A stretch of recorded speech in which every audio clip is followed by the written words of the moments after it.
This is my much modified EC10 that I bought when I was about 16 or 17 years old, and wasn't very satisfied with the performance of it. So I was a keen radio ham back in the day, and I used to read the UK ham magazine Radcom. And in that magazine there's a little section called Technical Topics by a guy called Pat Hawker. And I read those avidly, looking for tips on how to peak up receivers, and there was all sorts of little circuits and bits and pieces in there published over the years. And from about 1972 to about 1977, thereabouts, I added all sorts of things to this set, and there's little circuit boards built into it. Some of them are there. There's more under the chassis. There's an FM detector board there. There's a varactor diode on the tuning to give fine tuning control, and fast and slow AGC, and there's a control switching an AM, CW, or narrowband frequency modulation. I added a crystal calibrator in there, and a Q multiplier, and a knob missing there. And this had variable bandwidth and variable Q, and you could tune it so you could a peak or a notch in the passband of the IF. Hack the chassis to put a little S meter in there. It's just a total mess. Anyway, I kept this out of posterity just to remind me how awful it is to modify a receiver. And I've worked on so many receivers over the years, and this is probably the most modified rig I've ever seen. And I did it all myself, and God, I wish I hadn't.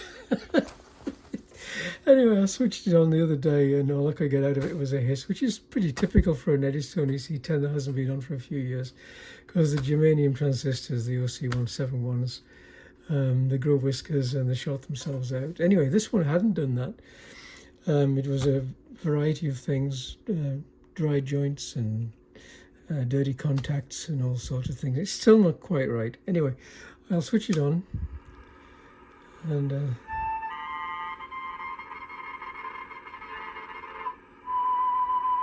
we go.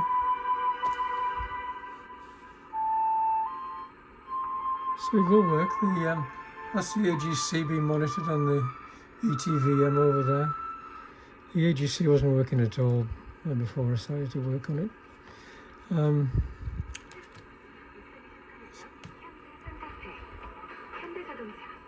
더 자세한 사항은 현대자동차 웹사이트를 참조하세요.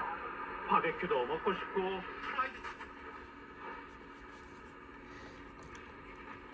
Let's put a few stations in on the broadcast band. Baseball in that starting battery lineup. If you know baseball, then you know, wait for it, just like you'll have with one of our starting batteries. And the what's got a product detector in it as well. Okay, so that's a bit BFO work. But a Pacific Power battery will throw no curveballs. Sort of. What's best for your Audio filter still works okay. solid battery advice ready for you at any of our. It's got some dial lights in there. Next time you need any battery, wait for it. You'll have a home run at Pacific Power battery. Anyway, it's working after a fashion. There's so many modifications to the circuit, the original circuit. There's even sort of breaks in the circuit board tracks in there. I forgot I'd made these like it's 50 years ago since I did some of this stuff.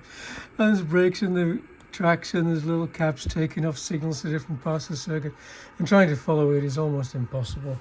The wiring is just a rat's nest. So I got it working after a fashion. I think I'm gonna call it a day and pack it up again and put it back on the shelf. And every now and again I'll look at it and think, yep, one of my first radios, Eddystone EC10 Mark 1.